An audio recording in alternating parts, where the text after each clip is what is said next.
The kind of happiness we generally talk about in practical world is always temporary. Spirituality says look for something having which later on you do not have any lack. You have fulfilled. To me, happiness and pleasure, they belong to different dimensions of our consciousness. Pleasure it is at a bodily level. It is sensual. It can become emotional at some point. That gives emotional satisfaction too.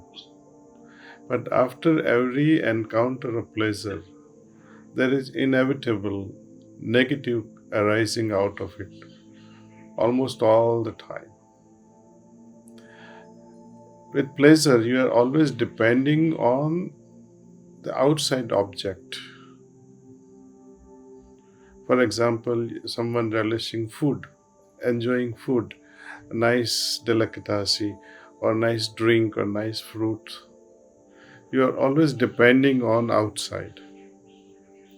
Happiness is independent in itself. You don't depend on anything except yourself within, where you have so much of satisfaction. You feel content from within. And this is much deeper than physical or emotional level or a mental level. It touches a deeper core of our being, happiness, and there is no contradiction to it. Once you are happy in a true sense, there is no negative thing that follows afterward. See? And that's why spirituality is taking so much of importance. But to arrive at such a state of happiness, one has to struggle in the beginning, you see. And this struggle is the deterring factor, negative factor. While with pleasure, it's immediate. You see, the effect is immediate. It is always alluring you, let me have it now. While with happiness, I think you have to wait it out on your efforts. Day after day, you know how the achievements. Suppose if you had not achieved,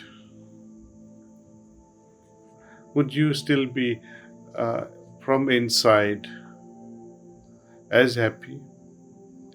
But again, we use this word happy so frequently.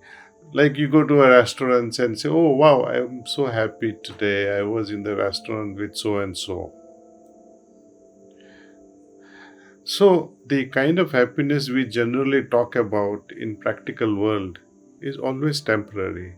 Spirituality says look for something having which later on you do not have any lack. You have fulfilled.